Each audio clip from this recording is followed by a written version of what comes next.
నమస్కారం, N9 news కి స్వాగతం. హెడ్లైన్ చూద్దాం.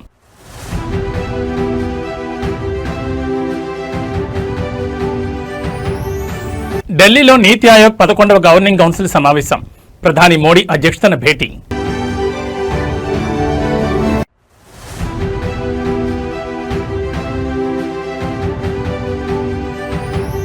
జాతీయ వేదికపై చంద్రబాబు నాయుడు ప్రసంగం. ఎన్డీఏ భేటీలో మోడీ నాయకత్వానికి జైకొట్టిన టీడీపీ.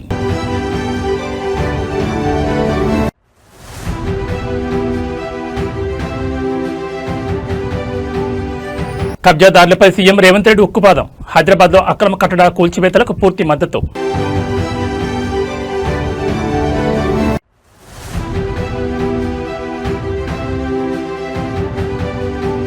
విశాఖ స్టీల్ ప్లాంట్ దుర్ఘటనపై వైఎస్ జగన్మోహన్ రెడ్డి సంచలన ఉల్లేఖనం. మా ప్రభుత్వం వచ్చిన నెల రోజుల్లోనే బాధిత కుటుంబాలకు ₹1 కోటి ఇస్తామంటూ ప్రకటన. ఇక డీటెయిల్స్ చూస్తే దేశానికి ప్రత్యామ్నాయం లేదు అనే భ్రమలను ఛేదించిన చరిత్ర తెలుగుదేశం పార్టీదని, నేడు దేశాభివృద్ధిలో అదే టీడీపీ కీలక భూమిక పోషిస్తోందని ఎన్డీఏ కూటమి వేదిక మరోసారి రుజుమైంది. న్యూఢిల్లీలో జరిగిన ఎన్డీఏ పక్షాల కీలక సమావేశంలో ఆంధ్రప్రదేశ్ ముఖ్యమంత్రి చంద్రబాబు నాయుడు చేసిన ప్రసంగం జాతీయ రాజకీయాల్లో హాట్ టాపిక్ గా మారింది. ఒకప్పుడు నెహ్రూ తర్వాత ఎవరు, ఇందిరా, రాజీవ్ తర్వాత ఎవరు అంటూ దేశ భవిష్యత్ ఒకే కుటుంబానికి పరిమితమనే భ్రమ కల్పించారని, కానీ ప్రజాస్వామ్యంలో నాయకత్వం అంటే వారసత్వం కాదు, కేవలం సామర్థ్యమేనని నిరూపించడంలో టీడీపీ ఎప్పుడు ముందుంటుందని చంద్రబాబు స్పష్టం చేశారు. ప్రధాని నరేంద్ర మోడీ నాయకత్వంపై ఎన్డీఏ భాగస్వామ్య పక్షాలకున్న అచంచలమైన విశ్వాసాన్ని ముఖ్యమంత్రి చంద్రబాబు తన ప్రసంగం ద్వారా ప్రపంచానికి చాటి చెప్పారు. మోడీ నేషన్ ఫస్ట్ సిద్ధాంతం వల్లే ప్రపంచ వేదికపై భారత గౌరవం అమాంతం పెరిగిందని ఆయన కొనియాడారు. 2047 నాటికి వికసిత్ భారత్ సాధించాలనే ప్రధాని మోడీ బృహత్తర లక్ష్యానికి తెలుగుదేశం పార్టీ, ఆంధ్రప్రదేశ్ రాష్ట్రం పూర్తి భాగస్వాములుగా నిలుస్తాయని చంద్రబాబు ప్రకటించారు. ఈ ప్రసంగం కేవలం ఒక వ్యక్తిని ప్రశంసించడం కాదని, భారతదేశం ఆత్మవిశ్వాసంతో ముందుకు సాగుతున్న దిశకు ఇది అద్దం పడుతుందని రాజకీయ విశ్లేషకులు భావిస్తున్నారు. ఆంధ్రప్రదేశ్ అభివృద్ధి, భారత పురోగతి, ప్రజల ఆకాంక్షలు ఇవే కేంద్ర బిందువుగా కూటమి రాజకీయం సాగుతుందని చంద్రబాబు స్పష్టం చేశారు. నరేంద్ర మోడీ పట్ల చంద్రబాబు వ్యక్తపరిచిన ఈ గట్టి నమ్మకం అటు కేంద్రంలో స్థిరమైన పరిపాలనకు, ఇటు ఆంధ్రప్రదేశ్ పునర్నిర్మాణానికి ఒక బలమైన పునాదిగా మారబోతోంది. దేశ ప్రగతిలో తెలుగు జాతి పాత్రను చంద్రబాబు జాతీయ వేదికపై సగర్వంగా చాటి చెప్పారు. It is great honor to table before this August House gathering resolution of gratitude, a historic tribute to India's longest serving continuously elected Prime Minister Sri Narendra Modi ji. The right leader at the right time, at the right place, Narendra Modi ji as Prime Minister of this great nation. That is his strength. He is both our anchor and our innovator. Working with a single agenda, that is nation first, a principle that all of us has constantly keep it in mind. Entire nation has to follow. 21st century belongs to Narendra Modi ji. 2001 he elected as Chief Minister. Now nearly 25 years. Sometimes I am also introspecting myself. How is able to live up to the expectations of the people? That is very, very important. That is the leadership Honorable Prime Minister is having. Today, the world is in turmoil. Wars, fractured supply chains, energy markets in turmoil, facing aging problems, major economies slowing, uncertainty on every continent. Andhra Pradesh రాజకీయాల్లో YSR Congress party అధినేత, మాజీ ముఖ్యమంత్రి YS Jaganmohan Reddy ఒక భారీ సంచలన ప్రకటన చేశారు. Visakha steel plant బాధిత కుటుంబాల సమస్యలపై స్పందిస్తూ ప్రస్తుత కూటమి ప్రభుత్వంపై ఆయన తీవ్రస్థాయిలో ధ్వజమెత్తారు. ఇంతగా అడుగుతున్నా, విజ్ఞప్తులు చేస్తున్న ముఖ్యమంత్రి చంద్రబాబు నాయుడు ప్రభుత్వం మానవత్వంతో స్పందించడం లేదని జగన్ మండిపడ్డారు. ఒకవేళ ఈ ప్రభుత్వం బాధితులను ఆదుకోకపోతే రాబోయే రోజుల్లో వైఎస్ఆర్ కాంగ్రెస్ పార్టీ అధికారంలోకి వచ్చిన కేవలం నెల రోజుల్లోనే స్టీల్ ప్లాంట్ బాధిత కుటుంబాలకు కోటి చొప్పున భారీ పరిహారం అందిస్తామని జగన్మోహన్ రెడ్డి హామీ ఇచ్చారు. విశాఖపట్నం వేదికగా స్టీల్ ప్లాంట్ బాధితులు కార్మికులు ఎదుర్కొంటున్న సమస్యలపై వైఎస్ జగన్మోహన్ రెడ్డి గట్టిగా కలమెత్తారు. ఫ్యాక్టరీ భూసేకరణ మరియు వివిధ ప్రమాదాల్లో నష్టపోయిన నిర్వాసిత కుటుంబాల పట్ల చంద్రబాబు ప్రభుత్వం నిర్లక్ష్యంగా వ్యవహరిస్తోందని ఆయన ఆరోపించారు. తాము ఇంతగా డిమాండ్ చేస్తున్న ప్రభుత్వం కనీసం పట్టించుకోవడం లేదని ఆవేదన వ్యక్తం చేశారు. ప్రభుత్వాలకి మానవత్వం ఉండాలని, బాధితులను ఆదుకోవాల్సిన కనీస బాధ్యత పాలకులపై ఉంటుందని గుర్తు చేశారు. ఒకవేళ ప్రస్తుత ప్రభుత్వం స్పందించకపోతే తాము చూస్తూ ఊరుకోబోమని, రాబోయే ఎన్నికల్లో వైసీపీ విజయం సాధించి అధికార పీఠాన్ని అధిరోహించిన 30 రోజుల్లోనే ప్రతి బాధిత కుటుంబానికి ₹1 కోటి చొప్పున ఆర్థిక సహాయం అందించి వారి జీవితాల్లో వెలుగులు నింపుతామని జగన్మోహన్ రెడ్డి స్పష్టం చేశారు. అధికారంలోకి వచ్చిన నెల రోజుల్లోనే ₹1 కోటి పరిహారం ఇస్తామంటూ వైఎస్ జగన్ చేసిన ఈ ప్రకటన ఇప్పుడు విశాఖపట్నంతో పాటు ఏపీ రాజకీయ వర్గాల్లో పెద్ద ఎత్తున చర్చకు దారితీసింది. జగన్ విసిరిన ఈ సవాలుపై అధికార తెలుగుదేశం, జనసేన, బీజేపీ కూటమి నేతలు ఏ విధంగా కౌంటర్ ఇస్తారో చూడాలి. మేము ఇంత అడుగుతా ఉన్నా కూడా చంద్రబాబు నాయుడు గారి ప్రభుత్వంలో ఎక్కడైనా మానవత్వం లేక ₹1 కోటి ఇవ్వాల్సిన చోట వాళ్ళకు ఇవ్వని పరిస్థితి ఎక్కడైనా ఉంటే మాత్రం ప్రతి బాధితురాలికి, ప్రతి బాధితుడికి చెప్తా ఉన్నా, ప్రతి అక్కకు, ప్రతి చెల్లెమ్మకు, ప్రతి బాబుకు చెప్తా ఉన్నా, బాధపడాల్సిన పనుల కొంచెం ఓపిక పట్టండి. దేవుడి దయతో మన ప్రభుత్వం వచ్చిన వెంటనే ఒక నెల తిరక్క మునిపి హైదరాబాద్ లో అక్రమ కట్టడాలు, చెరువుల కబ్జాలపై ముఖ్యమంత్రి రేవంత్ రెడ్డి తీవ్రస్థాయిలో విరుచుకుపడ్డారు. నగరంలో కురిసిన తొలకరి వర్షానికి రోడ్లన్నీ స్తంభించిపోవడంపై ఆయన తీవ్ర ఆందోళన వ్యక్తం చేశారు. కేవలం 1 కిలోమీటర్ దూరం వెళ్లడానికి సామాన్య ప్రజలకు 2 నుంచి 4 గంటల సమయం పట్టిందంటే పరిస్థితి ఎంత దారుణంగా ఉందో అర్థం చేసుకోవచ్చన్నారు. చెరువుల్లో, కుంటల్లో ఉండాల్సిన నీరు కాలనీలు, బస్తీల్లోకి రావడానికి కారణం గత పాలకుల హయాంలో జరిగిన భూ ఆక్రమణలేనని సీఎం మండిపడ్డారు. ప్రభుత్వ భూములను, చెరువులను ఆక్రమించి కట్టిన ఎంతటి పెద్దవారి కట్టడాలనైనా నిర్దాక్షిణ్యంగా కూల్చివేస్తామని రేవంత్ రెడ్డి స్పష్టం చేశారు. హైదరాబాద్ ను వరద ముప్పు నుంచి కాపాడేందుకు ప్రభుత్వం చేపట్టిన ఆక్రమణ తొలగింపు చర్యలను సీఎం రేవంత్ రెడ్డి పూర్తిగా సమర్థించుకున్నారు. విపక్షాలు చేస్తున్న విమర్శలపై ఆయన తీవ్రంగా స్పందించారు. ఈ కూల్చివేతల ద్వారా మేమేమైనా ఇంచు భూమైనా సొంతానికి తీసుకున్నామా అని ఆయన నిలదీశారు. ప్రభుత్వ భూములను, సహజ వనరులైన కుంటలను కొందరు స్వార్థపరులు చేపట్టడం వల్లే నగరానికి దుస్థొచ్చిందని ఆగ్రహం వ్యక్తం చేశారు. భవిష్యత్తులో హైదరాబాద్ ప్రజలు వరదలతో నరకం చూడకూడదనే ఉద్దేశంతోనే ఆక్రమణలు తొలగించి చెరువులను పునరుద్ధరించే బృహత్తర కార్యక్రమానికి శ్రీకారం చుట్టామని చెప్పారు. రూల్స్ అతిక్రమించి కట్టిన ఏ ఒక్క నిర్మాణాన్ని వదిలిపెట్టే ప్రసక్తే లేదని కబ్జాదారులకు సీఎం గట్టి హెచ్చరిక జారీ చేశారు. హైదరాబాద్ గ్లోబల్ ఇమేజ్ను కాపాడడంతో పాటు సామాన్యుడికి ట్రాఫిక్, వరద కష్టాలు తప్పించడానికి తమ ప్రభుత్వం ఈ కఠిన నిర్ణయాలు తీసుకుంటుందని సీఎం రేవంత్ రెడ్డి స్పష్టం చేశారు. ముఖ్యమంత్రి ఈ వ్యాఖ్యలతో నగరంలో కబ్జాదారుల గుండెల్లో వణుకు మొదలైంది. తొలకరి వర్షాలు నిన్ననే పడ్డాయి. పెద్ద ఎత్తున వర్షం పడలే, రోజంతా వాన పడవలే. కానీ 2 గంటనే హైదరాబాద్ నగరంలో వాన పడితే రోడ్లు ఎక్కడికక్కడ స్తంభించిపోయినాయి. రోడ్ల మీద మొత్తం వర్షపు నీరు వరదలై పారింది. ట్రాఫిక్ అతలాకుతలమైంది. కిలోమీటర్ ప్రయాణానికి 2 నుంచి 4 గంటలు పట్టింది. అంతర్జాతీయ నగరం అని గొప్పలు చెప్పుకుంటే సరిపోదు. అంతర్జాతీయ ప్రమాణాలతోని మౌలిక వసతులను అభివృద్ధి చేసుకోవాలి. చెరువులు, నాలాలు, కుంటలను కబ్జా చేసుకొని, పబ్లిక్ పార్కులను ఆక్రమించుకొని, ప్రభుత్వ భూములను చెరబట్టి ఈనాడు అక్రమ నిర్మాణాలు చేపట్టబట్టే ఇవాళ చెరువులలో ఉండాల్సిన నీళ్లు, కుంటలకి వెళ్లాల్సిన నీళ్లు, నాలాలో ప్రవహించాల్సిన నీళ్లు, వర్షపు నీళ్లు మొత్తం రోడ్ల మీద ప్రవాహమైంది. చెరువుల్లో ఉండాల్సిన నీళ్లు. తెలంగాణ ప్రతిష్టను అంతర్జాతీయ స్థాయికి తీసుకెళ్లేలా ప్రభుత్వం ప్లాన్ చేస్తున్న ఫ్యూచర్ సిటీ ప్రాజెక్టుపై ముఖ్యమంత్రి Revanth Reddy land mark comments చేశారు. అభివృద్ధిని అడ్డుకోవడమే పనిగా పెట్టుకున్న విపక్షాలపై ఆయన పదునైన విమర్శలు గుప్పించారు. ఫ్యూచర్ సిటీని అడ్డుకోవాలని చూసేవారు గతానికి చెందిన వాళ్ళని, అదే ఫ్యూచర్ సిటీని నిర్మించేవారు భవిష్యత్తును సృష్టించేవాళ్లంటూ సీఎం రేవంత్ రెడ్డి సరికొత్త నినాదాన్ని తీసుకొచ్చారు. ఈ ప్రాజెక్టు కేవలం ఇవాటి కోసం కాదు, రాబోయే తరాల తెలంగాణ బిడ్డల కోసమని ఆయన స్పష్టం చేశారు. హైదరాబాద్ పరిసర ప్రాంతాల్లో 4వ నగరంగా రూపుదిద్దుకుంటున్న ఫ్యూచర్ సిటీపై వస్తున్న విమర్శలను ముఖ్యమంత్రి పూర్తిగా తిప్పుకొట్టారు. ఈ ప్రాజెక్టు వెనుక ఉన్న అసలు విజన్ ను ఆయన ప్రపంచానికి చాటి చెప్పారు. తెలంగాణలో పుట్టబోయే, రాబోయే తరాల పిల్లలకు అంతర్జాతీయ స్థాయి ఉద్యోగ, ఉపాధి అవకాశాలు కల్పించడమే ఈ నగర ప్రధాన లక్ష్యమని సీఎం వివరించారు. కేవలం రాజకీయ ఉనికి కోసం కొందరు ఈ బృహత్తర ప్రాజెక్టుకు అడ్డుపడుతున్నారని, వారు గతంలోనే ఉండిపోతారని, తాము మాత్రం తెలంగాణ భవిష్యత్తును సృష్టించి తీరుతామని రేవంత్ రెడ్డి ధీమా వ్యక్తం చేశారు. ప్రపంచానికి ఆదర్శంగా నిలిచేలా అడ్వాన్స్డ్ టెక్నాలజీ మరియు ఎకో ఫ్రెండ్లీ మౌలిక వసతులతో ఈ నగరం రూపుదిద్దుకోబోతోందని సీఎం వెల్లడించారు. అభివృద్ధి విషయంలో తాము ఎట్టి పరిస్థితుల్లోనూ వెనకడుగు వేసే ప్రసక్తే లేదని, విమర్శలను తిప్పికొడుతూ తెలంగాణను గ్లోబల్ లీడర్గా నిలబెడతామని సీఎం రేవంత్ స్పష్టం చేశారు. ముఖ్యమంత్రి వ్యాఖ్యలు ఇప్పుడు అటు పారిశ్రామిక వర్గాలు, ఇటు యువతలో కొత్త ఆశలు రేకెత్తిస్తున్నాయి. ఈనాడు మన నగర అభివృద్ధిలో రావణాసురులు, మారీచులు, సుబాహులు, శుక్రాచార్యులు అందరూ ఉన్నారు. శుక్రాచార్యుడు ఫామ్ హౌస్లో వండిండు, మారీచుడిని, సుబాహుల్ని మన మీదికి వదిలిండు. పెద్ద రాక్షసులు పిల్ల రాక్షసులు కలిసి ఈనాడు భారత్ ఫ్యూచర్ సిటీని మేము అడ్డుకుంటాం, మేము రద్దు చేస్తామని అంటున్నారు. నేను అడుగుతున్న ఇక్కడ ఉన్న యువకులను, ఈనాడు ఫ్యూచర్ సిటీని రద్దు చేయాలన్నా ఫ్యూచర్ సిటీని విస్తరించాలన్నా మీరు ఒక్కసారి చెప్పండి.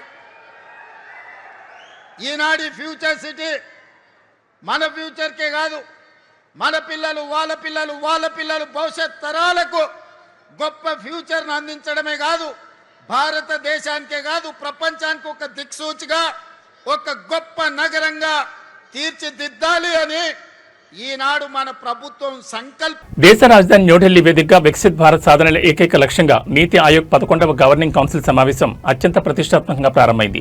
ప్రధానమంత్రి నరేంద్ర మోడీ అధ్యక్షతన జరుగుతున్న ఈ కీలక సమావేశానికి దేశవ్యాప్తంగా ఉన్న రాష్ట్రాల ముఖ్యమంత్రులు, కేంద్రపాలిత ప్రాంతాల లెఫ్టినెంట్ గవర్నర్లు మరియు కేంద్ర మంత్రులు హాజరయ్యారు. కేంద్ర రాష్ట్ర ప్రభుత్వాల ఉమ్మడి భాగస్వామ్యంతో టీమిండియా స్ఫూర్తిని చాటుతూ దేశ ఆర్థిక, సామాజిక ప్రగతికి సంబంధించిన రాబోయే దశాబ్దాల రోడ్ మ్యాప్ పై ఈ సమావేశంలో కీలక నిర్ణయాలు తీసుకోనున్నారు. భారతదేశాన్ని 2047 నాటికి పూర్తిస్థాయి అభివృద్ధి చెందిన దేశంగా మార్చాలనే సంకల్పానికి ఈ 11వ గవర్నింగ్ కౌన్సిల్ సమావేశం ఒక మైలురాయిగా నిలవనుంది. కేంద్ర రాష్ట్రాల మధ్య సమన్వయాన్ని పెంచడం ద్వారానే క్షేత్రస్థాయిలో వేగవంతమైన అభివృద్ధి సాధ్యమవుతుందని ప్రధాని నరేంద్ర మోడీ ఈ సందర్భంగా స్పష్టం చేశారు. వ్యవసాయ రంగంలో ఆధునీకరణ, డిజిటల్ మౌలిక సదుపాయాల కల్పన, ఉపాధి అవకాశాల పెంపుదల మరియు స్థానిక తయారీ రంగాన్ని అంతర్జాతీయ స్థాయికి తీసుకెళ్లడం వంటి అంశాలపై ఈ సమావేశంలో సుదీర్ఘంగా చర్చిస్తున్నారు. రాష్ట్రాలు తమ ఆర్థిక వనరులను గరిష్టంగా వినియోగించుకుంటూ జాతీయ లక్ష్యాల సాధనలో భాగస్వాములు కావాలని ఈ వేదిక ద్వారా ప్రధాని పిలుపునిచ్చారు. రాష్ట్రాల బలమే దేశ బలం అనే నమ్మకంతో సాగుతున్న ఈ సమావేశ నిర్ణయాలు భవిష్యత్ భారత్ నిర్మాణంలో అత్యంత కీలకం కానున్నాయి. ఈ సమావేశంలో తీసుకున్న ముఖ్యమైన తీర్మానాల పూర్తి వివరాలను నీతి ఆయోగ్ అధికారులు సాయంత్రం అధికారికంగా వెల్లడించనున్నారు.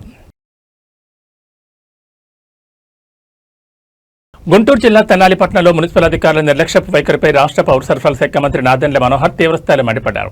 తెనాలి తూర్పు కాలువకట్ట రోడ్లో ఇవాళ ఉదయం ఆయన ఆకస్మిక పర్యటన జరిపారు. ఈ క్రమంలో నియోజకవర్గ ప్రజలు నిత్యం ప్రయాణించే ప్రధాన రహదారిపై ఎక్కడి వ్యర్థాలు అక్కడే పేరుకుపోయి కనీసం పట్టించుకునే నాదులే లేకపోవడాన్ని చూసి మంత్రి తీవ్ర ఆగ్రహం వ్యక్తం చేశారు. అధికారుల అలసత్వానికి నిరసనగా రోడ్డుపై ఉన్న చెత్తను పూర్తిగా తొలగించేంత వరకు తాను ఇక్కడి నుంచి కదిలేది లేదంటూ మంత్రి నాదెండ్ల మనోహర్ రోడ్డు పక్కనే బైఠాయించారు. తెనాలి నియోజకవర్గంలో పారిశుద్ధ్య నిర్వహణ అస్తవ్యస్తంగా తయారైందంటూ ప్రజల నుంచి వస్తున్న ఫిర్యాదులపై మంత్రి నాదెండ్ల మనోహర్ స్వయంగా రంగంలోకి దిగారు. తూర్పు కాలువకట్ట రోడ్ పరిసరాల్లో కుప్పలుగా పడి ఉన్న ప్లాస్టిక్, ఇతర వ్యర్థాలను చూసి మున్సిపల్ అధికారులపై తీవ్ర ఆగ్రహం వ్యక్తం చేశారు.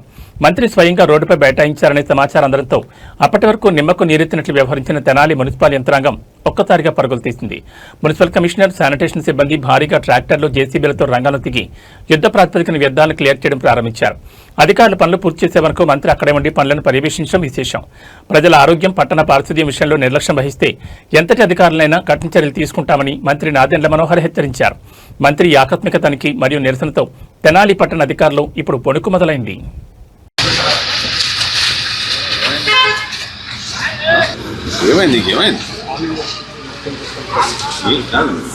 నీకు ఒక బాధ్యత ఉంది. ఏం చేశారు మీరు? 48 గంటల తర్వాత మళ్ళీ నేను వస్తే సేమ్ అదే పరిస్థితి. పట్టించుకోరు అసలు. అవన్నీ ఎందుకు లిఫ్ట్ చేయలేదు?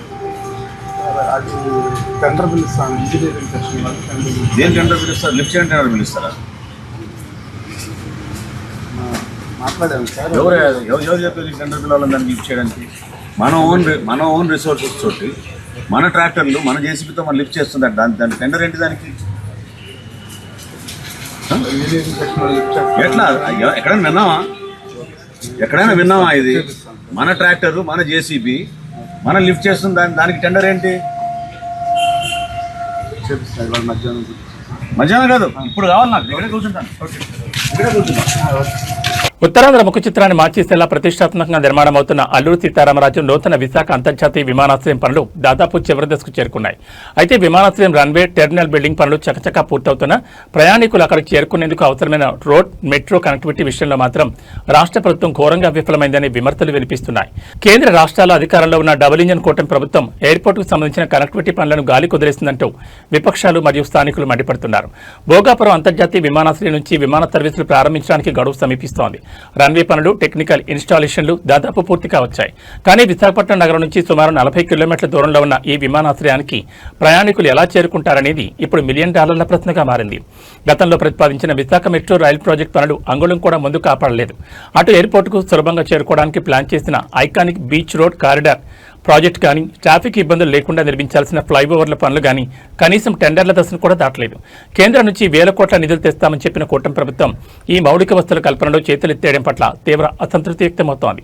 కేవలం ఎయిర్పోర్ట్ లోపల రన్వే నిర్మిస్తే సరిపోదని ప్రయాణికులకు నగరంతో వేగవంతమైన రవాణా వసతులు కల్పించడంలో డబుల్ ఇంజన్ ప్రభుత్వం తక్షణమే స్పందించాలని ఉత్తరాంధ్ర మేధావులు డిమాండ్ చేస్తున్నారు. లేని పక్షంలో విమానాశ్రయం అందుబాటులోకి వచ్చినా కనెక్టివిటీ లేక అది ప్రయాణికులకు పెద్ద భారంగా మారే ప్రమాదం ఉంది. హైదరాబాద్ దిల్సుఖ్ నగర్ చౌరస్తా వేదికగా నిరుద్యోగ యువత ఉవ్వెత్తున నిరసన దిగింది. రాష్ట్రంలో పోలీసు ఉద్యోగాల భర్తీ సంఖ్యను భారీగా పెంచాలంటూ వందలాది మంది అభ్యర్థులు రోడ్డుపై బైఠాయించి ప్రభుత్వానికి వ్యతిరేకంగా నినాదాలు చేశారు. ప్రస్తుతం ప్రతిపాదించిన 5,000 పోలీసు ఉద్యోగాల నోటిఫికేషన్ను ఏకంగా 20,000కు పెంచాలన్నదే తమ ప్రధాన డిమాండ్ అని నిరుద్యోగులు స్పష్టం చేస్తున్నారు. ఈ నిరసనతో దిల్సుఖ్ నగర్ ప్రధాన రహదారిపై వాహనాలు కిలోమీటర్ల మేర నిలిచిపోయాయి. తెలంగాణలో పోలీసు కానిస్టేబుల్, ఎస్ఐ ఉద్యోగాల కోసం లక్షలాది మంది నిరుద్యోగులు ఏళ్ల తరబడి కోచింగ్ సెంటర్లో మగ్గుతున్నారు. అయితే ప్రభుత్వం కేవలం 5,000 పోస్టులతోనే సరిపెట్టాలని చూడడంపై అభ్యర్థులు తీవ్ర ఆగ్రహం వ్యక్తం చేస్తున్నారు. ఇవాళ ఉదయం దిల్సుఖ్ నగర్ వెంకటాద్రి థియేటర్ సమీపంలో ప్లకార్డులతో గుమ్మిగూడిన నిరుద్యోగులు పోస్టుల సంఖ్యను కనీసం 20,000కు పెంచాలని డిమాండ్ చేస్తూ రాస్తారోకోకు దిగారు. రంగంలో దిగిన పోలీసులు నిరసనకారులను నత్తిచెప్పే ప్రయత్నం చేసినా వినకపోవడంతో అభ్యర్థులను బలవంతంగా ఈడ్చుకుంటూ వెళ్లి పోలీసు వాహనాలకు ఎక్కించారు. పలువురు విద్యార్థి నేతలను ముందస్తుగా అదుపులో తీసుకుని పోలీస్ స్టేషన్కు తరలించారు. నోటిఫికేషన్లలో పోస్టుల సంఖ్య పెంచే వరకు తమ ఆందోళన ఆపేది లేదని, అవసరమైతే ప్రగతి భవన్, అసెంబ్లీ ముట్టడి కూడా వెనకాడబోమని నిరుద్యోగ జేఏసీ హెచ్చరించింది.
హైదరాబాద్ మహానగరంలోని ఐటీ హబ్ను కుదిపేస్తున్న డ్రగ్స్, గంజాయి దందాపై ప్రత్యేక నిఘా విభాగం ఈగల్ ఫోర్స్ ఉక్కుపాదం మోపింది. ఐటీ కారిడార్లోని జ్ఞానక్రామగూడ కేంద్రంగా సాగుతున్న భారీ గంజాయి అడ్డాపై అధికారులు ఇవాళ ఆకస్మిక మెరుపుదాడి నిర్వహించారు. ఈ సోదాల్లో గంజాయి కొనుగోలు చేస్తూ ఏకంగా 50 మంది ఐటీ ఉద్యోగుల అధికారులకు రెడ్ హ్యాండెడ్గా పట్టుబడడం తీవ్ర కలకలం రేపుతోంది. అయితే అధికారుల ఎంట్రీపై ముందస్తు సమాచారం అందడంతో ఈ నెట్వర్క్ నడుపుతున్న ప్రధాని kingpin, lady drug don Neetubhai అక్కడి నుంచి పరారైంది. గతంలో పలు డ్రగ్స్ కేసుల్లో చిక్కి పీడీ యాక్ట్ ఎదుర్కొని జైలు నుంచి విడుదలైన నీతూభాయ్ దూల్పేట నుండి మక్కా మార్చి ఐటీ కోర్ ఏరియా అయిన నానక్రామగూడలో అడ్డాపెట్టింది. ఎవరికీ అనుమానం రాకుండా ఒక సాధారణ కిరాణా దుకాణం ముసుగులో సాఫ్ట్వేర్ ఉద్యోగులు, విద్యార్థులకు గంజాయి విక్రయించడం ప్రారంభించింది. కేవలం గంజాయి అమ్మకాల ద్వారానే ఈమె రోజుకు 5 లక్షల నుంచి 10 లక్షల వరకు సంపాదిస్తున్నట్లు ఏకల్ అధికారులు గుర్తించారు. ఇవాళ ఉదయం ఆమె నివాసం వద్ద గంజాయి కోసం కస్టమర్లు క్యూ కట్టిన సమయంలో ఈగల్ ఫోర్స్ ఒక్కసారిగా దాడి చేసింది. కేవలం గంట వ్యవధిలోనే డ్రగ్స్ కొనుగోలు చేస్తున్న 50 మంది ఐటీ ఉద్యోగులను అదుపులోకి తీసుకుని విచారిస్తున్నారు. ప్రస్తుతం పరారులో ఉన్న గంజాయి క్వీన్ నీతూభాయ్ కోసం ఈగల్ ఫోర్స్ అధికారులు నానక్రామగూడలోనే మకాం వేసి ప్రత్యేక బృందాలతో గాలింపు ముమ్మరం చేశారు. ఐటీ కార్డర్లో అమ్ముకున్న పూర్తి కస్టమర్ లిస్ట్ మరియు డిజిటల్ నెట్వర్క్ ను ఛేదించే పనిలో పడ్డారు. See, I am a software employee. I come from Bangalore. I work for Fastned. Like this is the first time I have never been to Hyderabad. For the past 5 to 10 years, I have not been to Hyderabad. So for the past 5 to 10 years, I have never been.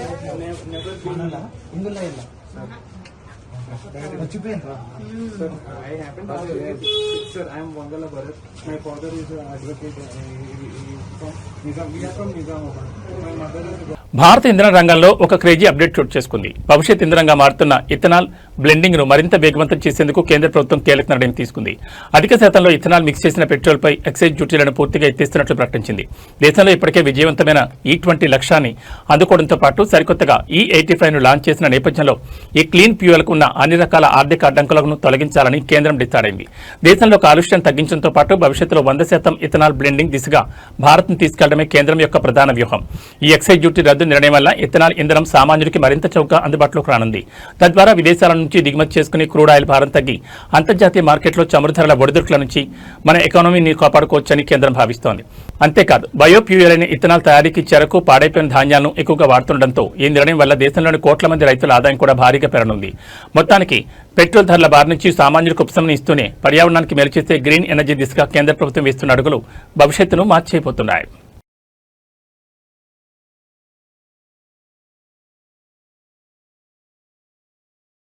పచ్చడి ప్రియులకు శుభవార్త. గత కొద్ది కాలంగా సామాన్యుడికి అందనంత ఎత్తుకు చేరిన బంగారం ధరలు ఒక్కసారిగా కుప్పకూలాయి. అంతర్జాతీయ మార్కెట్ ఒడిదుడుకుల ప్రభావంతో హైదరాబాద్ బులియన్ మార్కెట్లో ఇవాళ మేలిమి బంగారం ధర భారీగా క్షీణించింది.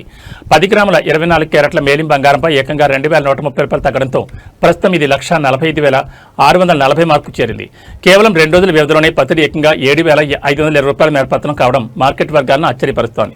అంతర్జాతీయంగా డాలర్ ఇండెక్స్ మరియు గ్లోబల్ మార్కెట్లలో చోటు చేసుకున్న పరిణామాల వల్లే పచ్చడి ధరలు ఈ స్థాయిలో వెనక్కి తగ్గుతున్నట్లు నిపుణులు విశ్లేషిస్తున్నారు. అటు ఇన్వెస్టర్లు సురక్షితమైన పెట్టుబడిగా భావించి 24 క్యారెట్ల గోల్డ్ రేట్ తగ్గడంతో పాటు ఇటు పెళ్లిళ్ల సీజన్లో సామాన్యులు ఎక్కువగా కొనుగోలు చేసే 10 గ్రాములు 22 క్యారెట్ల ఆభరణాల బంగారం ధర కూడా ఇవాళ 1,950 రూపాయల మేర క్షీణించి 1,33,500కి పడిపోయింది. తెలుగు రాష్ట్రాల వ్యాప్తంగా ఉన్న ప్రధాన నగరాలైన హైదరాబాద్, విజయవాడ, విశాఖపట్నంలో స్థానిక పన్నులు మరియు మేకింగ్ ఛార్జీలను బట్టి ఈ ధరల్లో స్వల్ప తేడాలు ఉండొచ్చని బులియన్ వ్యాపారులు చెబుతున్నారు. ధరలు ఒక్కసారిగా భారీగా దిగిరావడంతో గత కొద్ది రోజులుగా కొనుగోలు వాయిదా వేసుకున్న మధ్యతరగతి ప్రజలు జ్యువెలరీ షాపుల వైపు అడుగులు వేస్తున్నారు.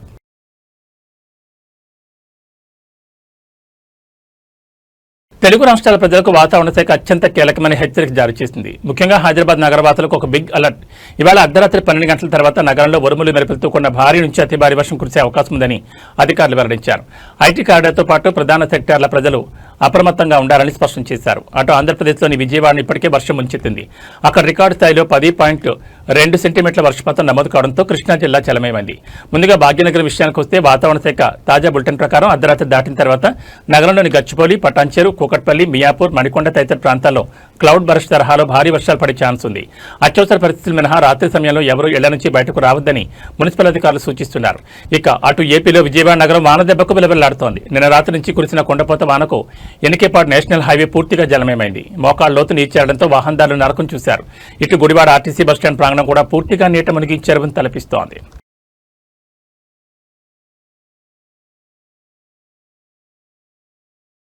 ఇవి బులెటిన్ విశేషాలు. మరో బులెటిన్లో మళ్ళీ కలుసుకుందాం. నమస్కారం.